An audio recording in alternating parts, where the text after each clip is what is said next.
Saudara, sejumlah poros koalisi partai politik terbentuk menjelang Pilpres 2024. Namun belum ada deklarasi pasangan bakal capres dan cawapres yang diumumkan. Sejauh ini, setidaknya ada 4 potensi poros koalisi untuk mengusung bakal capres-cawapres. Kita lihat, poros pertama adalah Partai Golkar, PAN, dan P3. 3 parpol tersebut mengumpulkan 25,73% atau 148 kursi DPR. Lalu poros kedua terdiri dari Partai Gerindra dan PKB. 2 parpol tersebut memiliki 23,66% atau 136 kursi DPR.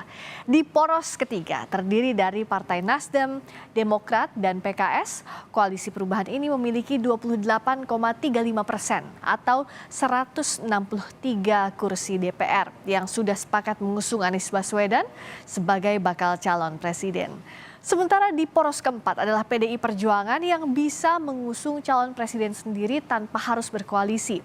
PDI Perjuangan memiliki 22,26% atau 128 kursi DPR. Namun peta koalisi masih sangat dinamis, alias belum final di tengah manuver poros koalisi yang terjadi. Lalu apa yang menjadi kalkulasi partai politik hingga melakukan aksi saling tunggu pengumuman bakal capres-cawapres? Kita bahas seusai tayangan berikut ini. Koalisi Perubahan kerap bertemu secara maraton selesai menyatakan dukungan pada Anies Baswedan menjadi bakal calon presiden. Namun koalisi yang terdiri dari Partai Nasdem, Partai Demokrat, dan PKS belum mengumumkan siapa bakal cawapres yang berjodoh dengan Anies. Wakil Sekjen Partai Nasdem, Hermawi Taslim, menyebut paling lambat pengumuman pasangan yang akan diusung sebelum Ramadan. Kami akan merampungkan platform kami sehingga diperkirakan pada bulan Februari ini atau selambat-lambatnya sebelum memasuki bulan suci Ramadan, kami sudah deklarasi. 3 partai sudah pasti, Nasdem, PKS, dan Demokrat itu 28%, dan kami terbuka terhadap semua kemungkinan lain, termasuk partai-partai yang non-parlemen. Sebelumnya, Ketua Umum Partai Nasdem Surya Paloh menyebut akan memberikan otoritas penuh pada Anies Baswedan untuk memilih sendiri cawapresnya di pemilu 2024 mendatang. Kami kasih prioritas ke Bung Anies. Bagaimana kalau kita tiba-tiba pilih cawapres yang nggak cocok sama dia? Itu namanya cari penyakit, kata Surya Paloh. Tak hanya bertemu dengan anggota Koalisi Perubahan, Partai Nasdem juga bertemu dengan Partai Golkar yang tergabung di Koalisi Indonesia Baru bersama P3 dan PAN. Ketua Umum Partai Nasdem Surya Paloh bahkan memberi kode untuk bertemu dengan Ketua Umum PDI Perjuangan Megawati Soekarno Putri.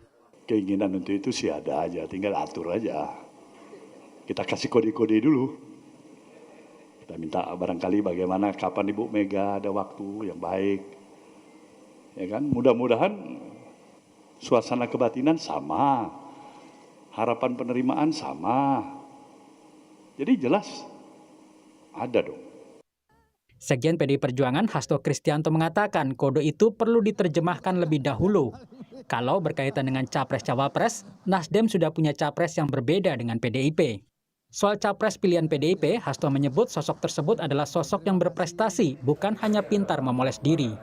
Untuk kode capres-cawapres, kan Nasdem sudah punya capres. Dan ini capresnya berbeda dengan PDI Perjuangan, karena pidato Ibu Mega kan capres PDI Perjuangan dari kader. Capres yang berprestasi, capres yang pintar berpoles diri.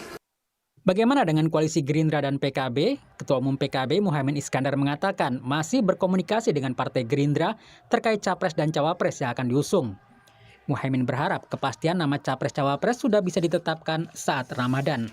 Sebetulnya ulama mendeadline agar Ramadan sudah bisa kampanye.